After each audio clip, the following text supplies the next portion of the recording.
Oh, God. Oh, my God.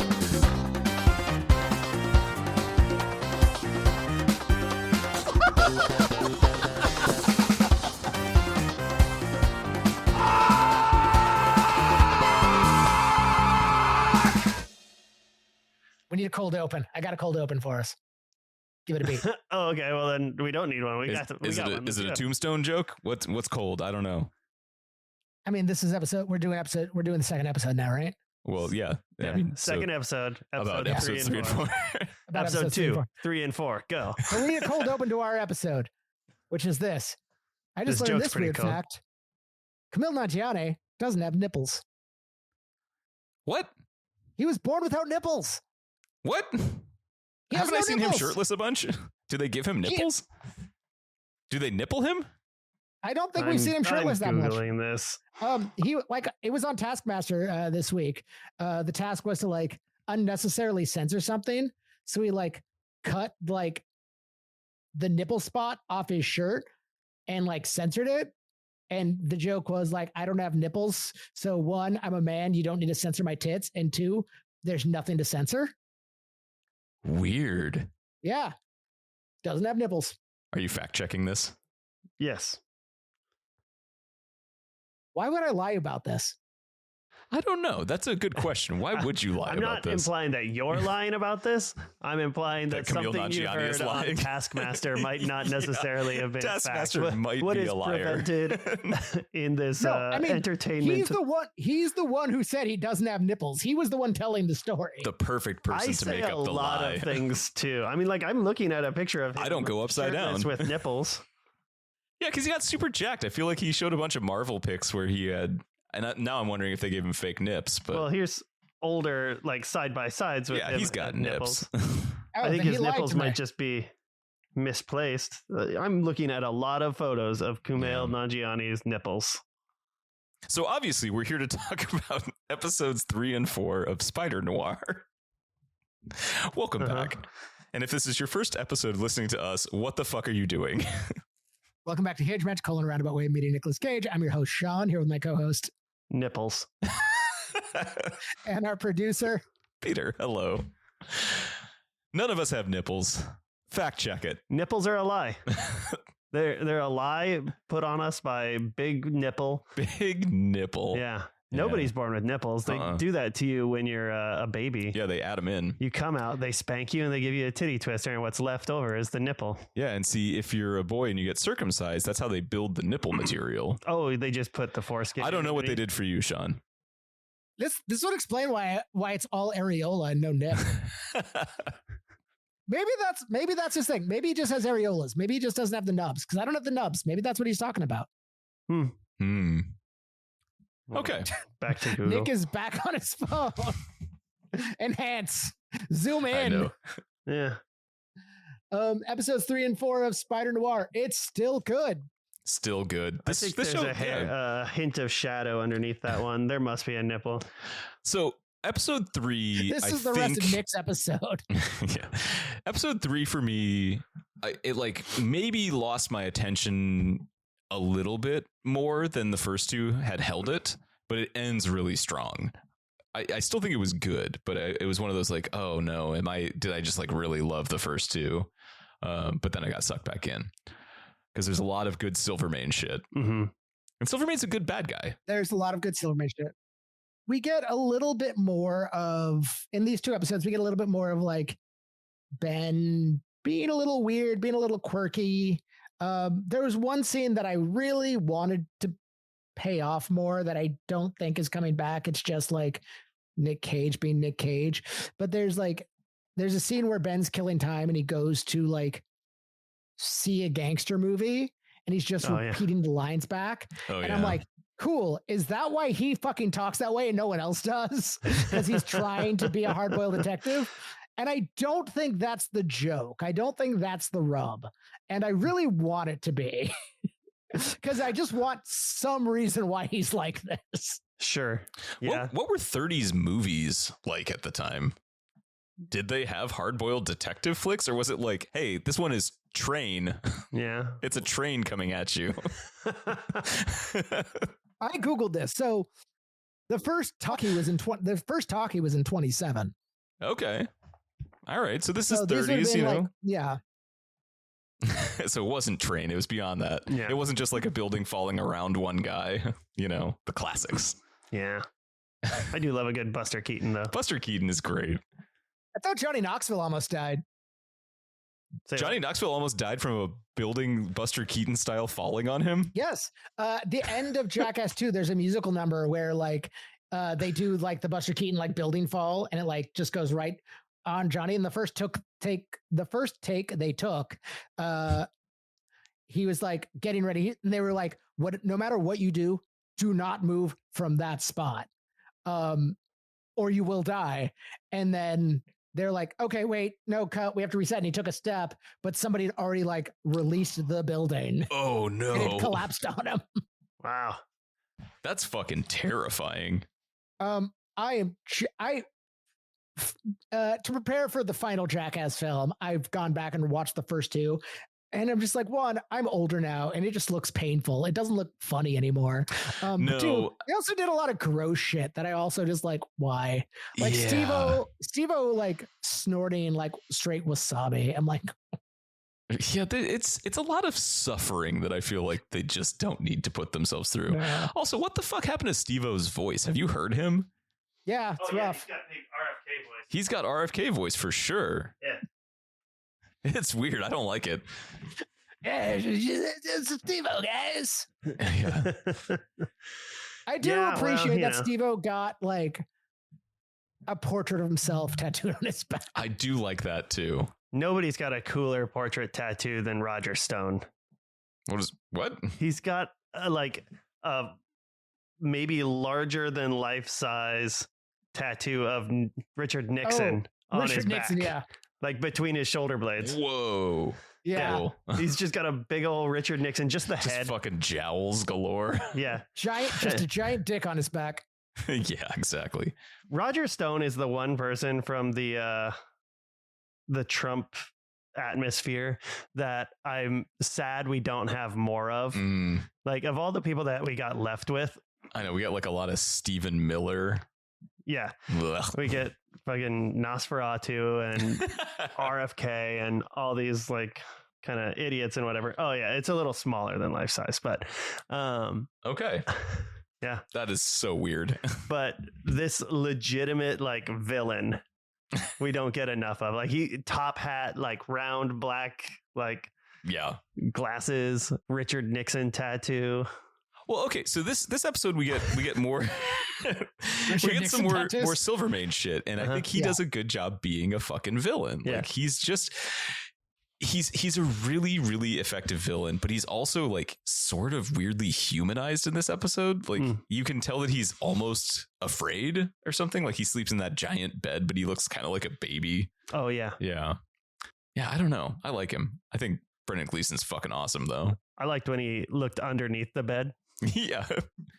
This episode, he hires Ben to like try and figure out who's trying to kill him because he can't trust his own goons. Yeah, find the rat. Yeah. Yeah, find the rat. And then Ben, as I mistakenly assumed in the first two episodes, like figures out he's marking all his money. So the spider breaks into Silvermane's apartment to steal some money. And a really cool use of the spider sense to like trigger the tumblers. Yeah, with the tumblers. Yeah, that was cool. Backing up a little bit. Ben goes to find Fireboy's wife. What was Addison's wife, Addison's Vera. wife, because he wants to figure out who put the hit out on Silvermane. Turns out it's Felicia. Cat Hardy. Cat Hardy. Felicia Hardy. I'm going to get confused with Spider-Man lore here, but Cat Hardy. But he doesn't want Cat to take the fall. So Addison's wife's like, well, unless you pay me $1,000, I'm just going to tell Silvermane and get the money myself. So he needs $1,000. So I assumed he was just going to steal $1,000 when he breaks in and takes the money, but he's actually taking the money to set up Winston. I don't know that he Set up knew that it was Winston. like marked for Winston's money.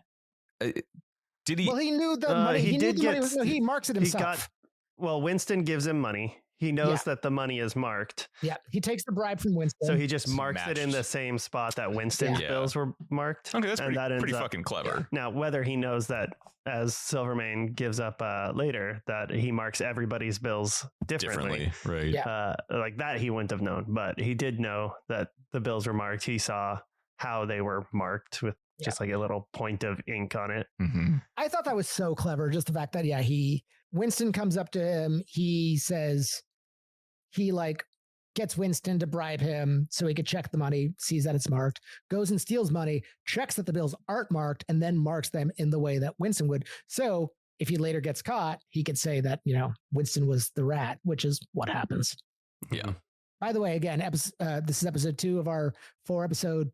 There's 8 episodes for Spider Noir. Yes. Yeah. So in our 4-episode arc, full spoilers because we don't care. Oh, yeah, right. Good call. Yeah. I mean, if you're coming into episode 2 talking about 3 and 4 and you didn't listen to episode 1 talking about 1 and 2 where we disclose that we're going to it's your own fault. Like, that's weird. I mean, it might be someone's first episode. You never know. That'd be so weird. But if so, welcome. Yeah. Yeah. Thanks for listening. Yeah, my name's Nipples. Here with my co-host, Chon. Did you say Chon? Yes. We've been doing this too long. I know. So I think this episode sort of it plays up a little bit more about the interrelationships that are going on with this. Like Cat Hardy wants to kill Silvermane because he owns the club and basically controls her life. Yeah, right? Owns her. Yeah. He whatever about her. he has on her. There's like a scene where she's putting on a dress and she's like, I don't even know if I like it, basically is what she's saying. And he's like, great, box it up. It's time to go, and he's her doll. He's her plaything. Exactly. Yeah. Winston really nails it with the, seems like there's better things that we could be doing with our time than playing dress up with dolls. Yeah. I don't like that guy's face at all, but I do like some of his lines. Yeah, his character is pretty good. So for henchmen, not bad. Upper tier henchmen, not bad. Yeah. Who's your favorite henchman in just media? Oh, like all-time henchman? All-time goon. All-time top goon. Who is it? I know mine. Oh man. Are we gonna have the same one? I hope we have the same one. Well, I mean, it's a real tough one. Well, I can't remember his number from Venture Brothers. Yeah. He's a good one, but I don't know. It might be, Beastman's a really good one from He-Man. Yeah. I can't. That's a good henchman. Yeah. And Starscream. Starscream's a great one. You're all wrong. Whatever you say, because I'm going to tell you what it is. It's Bob. It's Bob from Batman '89. No lines, just Joker's right-hand man. Bob's pretty good. Yeah. I mean, Bob, like Hydra Bob's pretty good too. Oh, yeah. Fucking Batman '89. There was a Bob action figure. He had a little hat. I had it. It was great. Hell yeah. Hell yeah. Yeah, great. I miss the era of just like tie-in action figures. Toyetic shit. So good. Yeah. So Winston, pretty decent henchman. I forgot where we were in all this. Well, so then the whole episode is kind of about these interpersonal relationships. So like Flint Marko and Cat Hardy are like kind of a thing. Yeah. I mean, they definitely have like a sexual vibe. Yeah. And maybe they're in love with each other, but like she was ready to run away with him, but that could have also just been because she was ready to run away. And yeah, I couldn't quite get the vibe if she was playing sexuality on him in that way, or if it was like, oh, I actually really like this guy. I think Kat is manipulative enough. Are we doing this? Are we doing this chronologically? Are we talking just episode 3 right now, or can we discuss 4 as well? All right. I mean, we'll get into it too, but I think all these things that play out in 3 are 4 setting up stuff in 4. The thing I want to talk about is very specific to episode 4. So we'll get to that. We'll loop back to Kat and relationships then. But yeah, so she tries to get Flint to like run away with her, which leads to her being at Penn Station, but he doesn't show.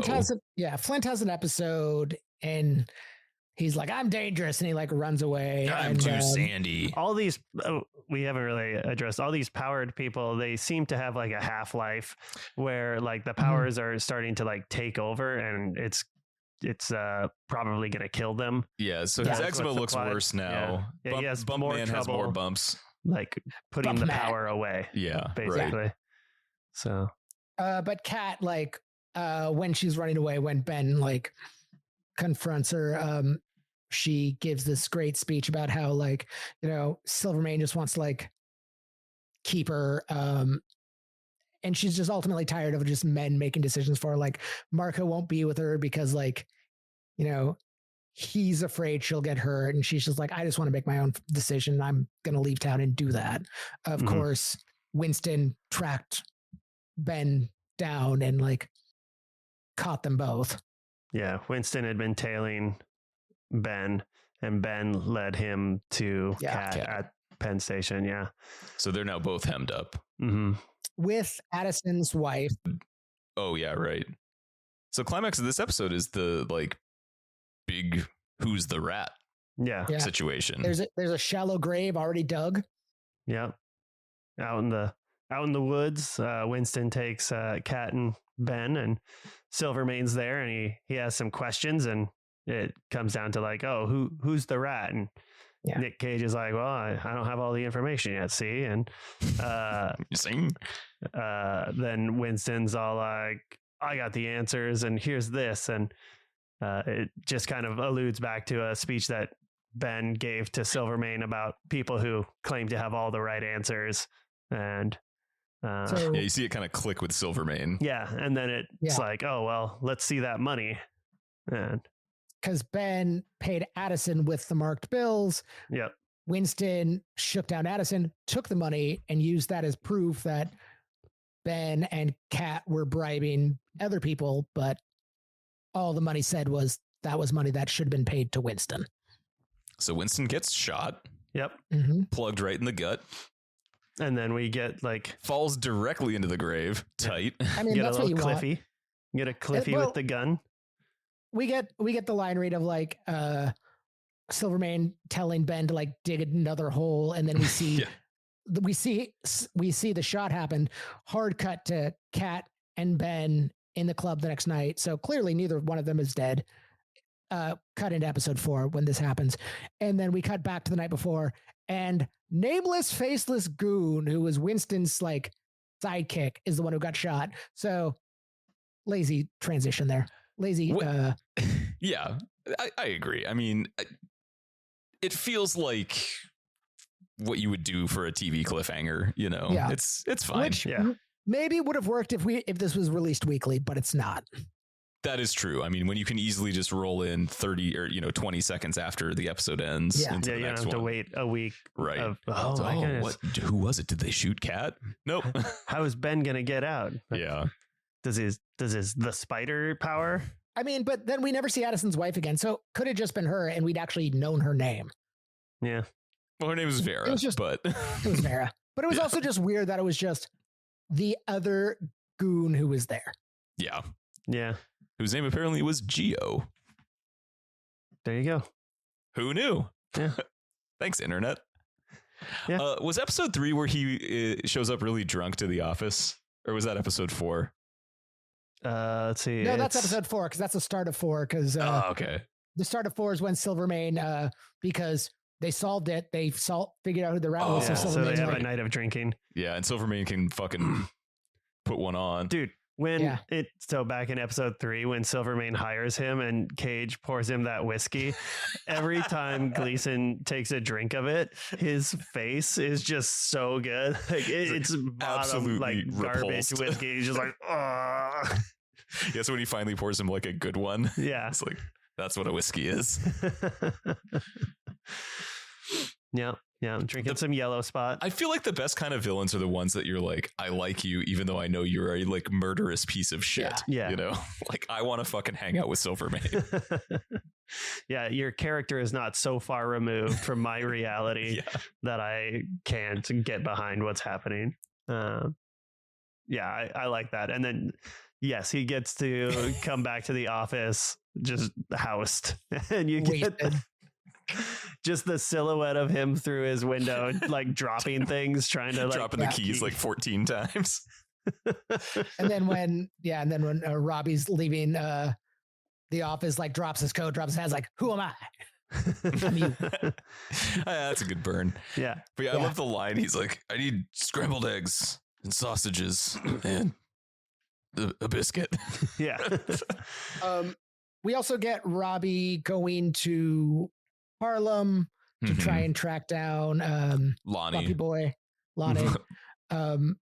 And then at the end, I think it's the end of episode 3, we get the raid on the Hooverville, and Marco and Lonnie like beat up some cops, and Robbie gets the photos. Yeah, you're right, because that's when his article comes out, and it's like, monsters are among us or whatever. Monsters menace Manhattan or something. Yeah, I mean, you got to go with the alliteration, right? Yeah. And that's where we find out, like, and he's trying to get his like desk job back. And we learn that at the height of Robbie's career, it's because he was writing about the Spider because he had the inside scoop. And since the Spider's been MIA for 5 years, Robbie's career has tanked. Yeah. Yeah.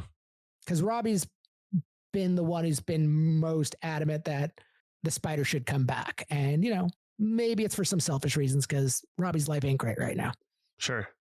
So yeah, he encounters Lonnie, Bumpy Boy, Tombstone, by following a unhoused guy who has like a special knock to hand off some food at this old theater, and then convinces him that he's like on the right side of it. Then they get him back to Cage's office. Right. Yeah, and they start playing cards with him and trying to get some more information out of him. But earlier in the episode, there's this whole scene where Kat and Ben are hanging out in this old theater, which has also been a spot where Flint Marco has like hidden himself for a while. And they're having kind of like an intimate conversation. We start to get more of that like relationship crisscross stuff, where it's like, are they into each other? Is she playing him? Is he actually attracted to her? And Flint sees the whole thing, which drives him to go back to Silvermane. Yeah. He sees the whole thing. And also Kat admits that she finally admits that she's the one who is trying to get Silvermane killed because she's trying to get her own freedom as well. Right. So she is actually the traitor, which, Marco also finds out. Yeah. And he's a super loyal guy. That's like, from episode 1, he's hammered that one. He's loyal, ultra loyal. So yeah, he goes back to Silvermane. He's all sandy. It clearly is like losing control of it more and more. And Kat is hiding out at Ben's because she doesn't want to be alone. And that's when she starts kind of putting the moves on him. And this is what I was alluding to. I liked earlier that scene too, where she's like, can I have a drink? He's like, yeah, I've got 2 glasses, but one of them's dirty. I guess I'll drink out of that one. I like how he calls it like, what is it? Like a used glass? Yeah, one of them is used. Yeah. I'll drink from that one. Well, because he says he only has 1 glass, then he looks in his thing. He's like, well, I have another glass, but it's used. Yeah. It's a used pickle. But this is what I was alluding to earlier is like, I buy Kat and Ben's like romance a little more because I assume she's fucking with him. Like she's the femme fatale. Like she's going to double cross him in the end. So like, I don't need to buy that as a legitimate romantic like entanglement because she's just trying to get something out of him. Yeah. It feels like she's manipulating. Yeah. He's a mark. Right. He's like a lonely guy who feels bad because he was the cause of his fiance's death. Yeah. Directly or indirectly, Do like when like she asks him like why he's helping her, why he's like doing all this, and he like talks about what had happened. We do get a cut of the car drowning scene, but replace Kat as the central focus of that. Nice little touch. I just also am so enamored with the backlit Spider-Man like underwater like reaching. Yeah. Like I love that. I like his glowy eyes. I was just gonna say when he breaks into Silvermane's place, he always gets a of the eyes lighting up. Yeah, it's cool. And the shots where it's just the eyes in the shadows and like you don't see any of his silhouette. Or when like Silvermane makes a noise or whatever and he like shuts him off and then they just turn on elsewhere in a shadow. Yeah, it's cool. On a ceiling or something.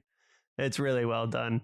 Okay, so this is going to be one of those just weird, it's a me thing that bothers me. It's a me, And- Sean.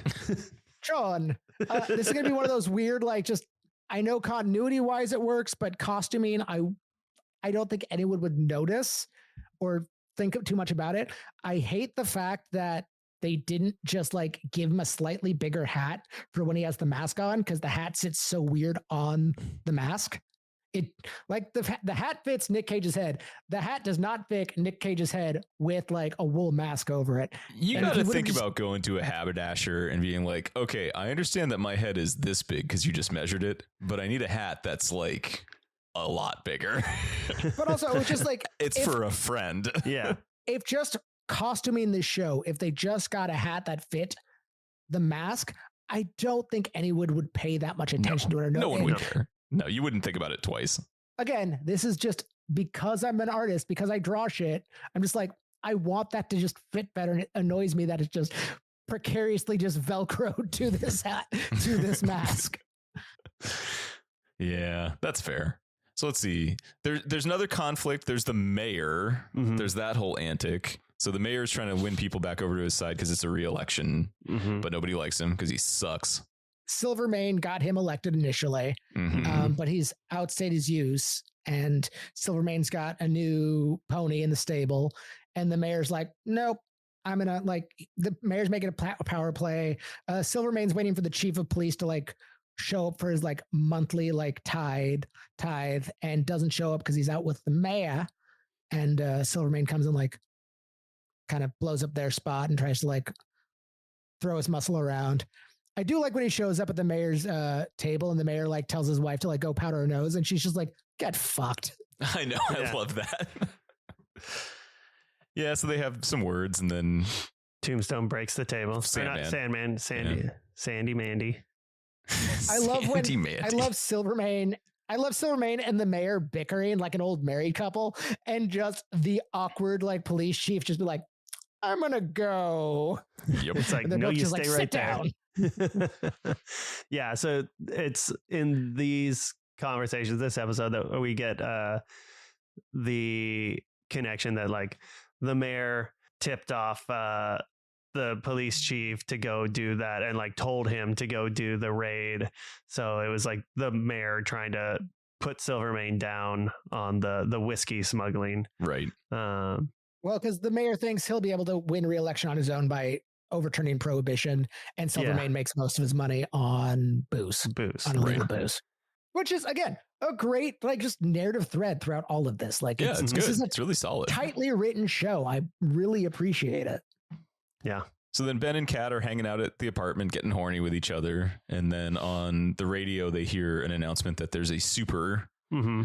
doing some shit down in the Diamond District. Yep. So Kat immediately assumes it's Flint, and Ben pretends like he doesn't give a shit. So she's like, you are a fucking coward, Yeah. and leaves. And then he instantly gets into action. It's like the second his door spiders up. closes, he's like, Yeah. Spiders out. and then it's Megawatt, Yeah. big- Electro. big chubby guy. Yeah. Okay. I absolutely love this version of Electro. Because one, big chubby guy, but also this is one of the few characters actors like really understood the assignment. Oh yeah. I agree. This guy goes big. He feels like he is from the 30s. Yeah. He is a caricature. It's In great. a way, I like. We get our first like legit like superpowered fight. We get to see the spider in action for an extended scene. It's a Yeah. lot of fun. Yeah. He's slow. He's out of practice. This show makes me think of Nick. Did you ever read Spider-Man Reign? Spider-Man Rain. No. It is like what would be like a 60-year-old Peter Parker. There's a Mm. lot of that in this, which I'm really appreciating. Just that, I love me an old superhero. I love me an old superhero. It's just like, I got a bad back. This is another example of where the true hue, I think, actually works a little bit better. The electric powers don't look as good in black and white, as far as I could say. Yeah. I enjoyed it in black and white because I like the contrast of it. Mhm. I think that's one of the things about the black and white that I like about the effects, like with the webbing, the electricity and everything. It just pops out more, and makes the style more stylized. The best shot is when he puts his finger in the water and it shoots that current across. That's pretty tight. But some of the ones where it's like arcing up his body look a little bit better. Oh, okay. Yeah. I haven't watched these ones in color yet. Yeah. So I mean, I don't think you need to. I think that it really truly does look best in black and white. But those are the times where I'm like, oh, okay, I can see why that's a benefit. So yeah, he drains that guy's battery and he goes down hard. Pretty well done too. I like the way he works it out. Yeah. And we got a proper like Spider-Man, out thinking a stronger opponent. He's just like, exactly. This person needs to charge up to fight. If I just like egg them on and like have them waste energy, I can take them out in the end. Hits him with a big metal sign. Love that. Cat and the spider share a glance during the fight. Yeah, and the mayor comes over right afterwards and is like, we did it together. We're a team. Not a team. Not a team. And Robbie's just there and like, I'm going to get front page. And Ben's like, no. God damn it, Robbie. No. God damn it, Robbie. Don't do it, Robbie.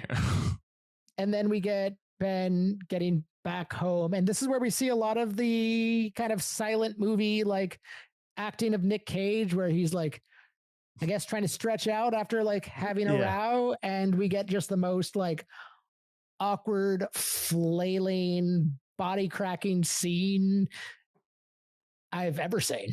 It's so good. Yeah, it's so good. Trying to work out. I can't even like somewhere. I can't. You just have to see it. It's just fucking funny. Yeah. It's like every little bit of him doing it. He's doing it with his legs. He's doing it with his whole body. It's like, it's just fucking funny. It was good. During the Electro fight, though, is when we get the return of the couple that he got. He had to break into their apartment, and like the husband just like, I think he's too old. I don't think he's got it anymore. And the wife's like, he still got it. And then as soon as the fight's over, the husband's like, I told you he still got it. She just gives him that withering look. Yep. It's just classic 1930s, just man superiority. But like Kat like shows up back at Ben's apartment and's like alluding to knowing something, and Ben's like trying to play coy but poorly. And I absolutely love the scene where she pulls the it's well done 1970s fucking Gwen Stacy Superman 2 Lois Lane, where she's just like, I'm gonna just throw myself off a building and see what happens. And he webs her up. Yeah, that was pretty cool. I did like that. I do. When she's getting like brought back up and her like arms are just hanging, her head's hung back. It's like her legs are webbed up and her tits are webbed up. Yep. Yeah, I knew it wasn't going to happen, but I was part of me was like, is this going to be a Gwen Stacy? Is he going to web her and then just snap her back and haul her corpse back up? It's like, no witnesses. Just terrible. Yeah. But no, and it ends with them like awkward old man kiss. Yeah. When I talked in the last part where I was talking about how just like we need to stop like matching like an elderly Nick Cage up with younger women. This is the one situation where I'm like, it works because she's clearly using him. Like, he's clearly it should have been like Dream Dream Scenario where he then just farts and then comes in his pants. Yeah. Just webs everywhere. Yeah. Oh my God. His web shooters are all over, not just wrists. So, I mean, that's the end of the episode. It's a good way to go out on it. I think the only thing that we didn't touch on is, so there's Bumpy Boy, Lonnie, Tombstone. He's talking to Janet and Robbie, and he reveals at some point, he says, oh, we probably need to talk to Doc Faber about that. So there's obviously like some other layer that they're going to reveal in the next episode or so that we have not watched. And did you guys watch more yet? I have not yet. I have not watched more yet. So yeah, I'm looking forward to figuring out, some more of the mysteries there, but I think it's cool. Like, this has done a good job of putting multiple different layers on top of each other that are all tied together, of course, but I think the only mystery, like hanging mystery right now, like big thing that I think we're going to really need to explore more is, I think Ben was the one who pointed out, like, they wouldn't have been, like, all those guys wouldn't have been together in a company because they would have been segregated. And I think Janet mentioned something like when he says was a POW camp, like, I think Janet makes some mention to like, if it was like the same that he was in or like that he'd been in one as well. So clearly there was Nazi experimentation, or I could be making that's that definitely up. what was sort of implied so far. Yeah, so I don't think they said anything about Ben Reilly being in a POW camp. That came from Robbie when they were playing cards. Robbie said that he was in one. His father was. Yeah, his father. That's right. That's right. But yeah, Janet mentioned that Cage was also like he served and he was in Germany, but not. Yeah. Okay. Not a POW. I mean, we've also seen the trailer where we see like weird stuff, so I might be complaining. There's some body horror shit that I think we're getting into pretty soon. Yeah. I mean, it's right there in the intro. Yeah. So with the theme song. Yeah. By Kirby. By Kirby. That was another way when I started watching the first episode again, or in True Hue. As soon as we got to the opening credits and they were in black and white, I was just like, this is how it's meant to be watched. Yeah.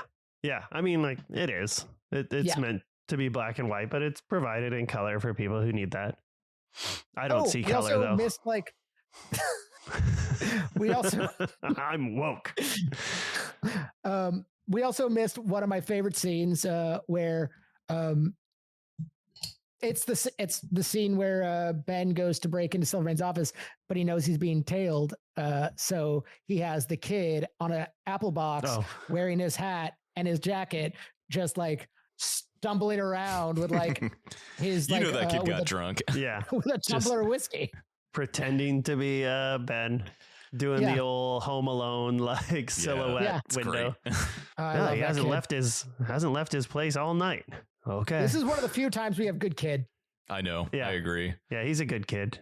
So at this point, you guys feel gripped? You're into it? Yeah. Yeah, I'm into it. I like this a lot. I do too. When we get to the end of this series, I want to have a longer conversation about like it, but I do worry at times doing like something like this that I've ruined myself to like be able to actually enjoy stuff like this. Cause I'm just like, I've watched so much Nick Cage. Would I enjoy this more if I haven't? Maybe.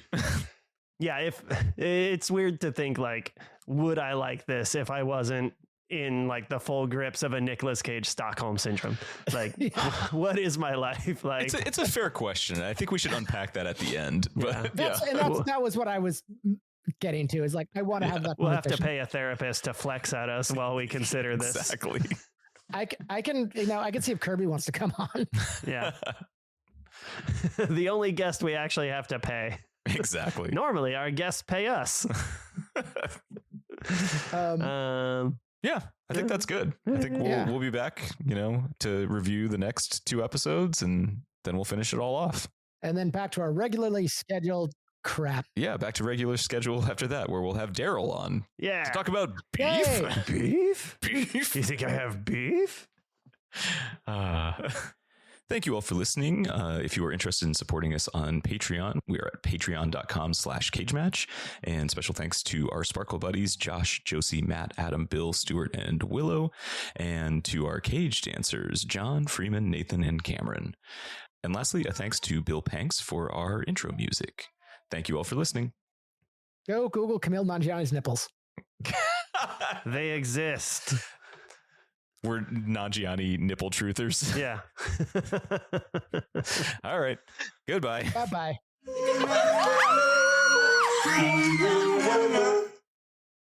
Bye. Bye.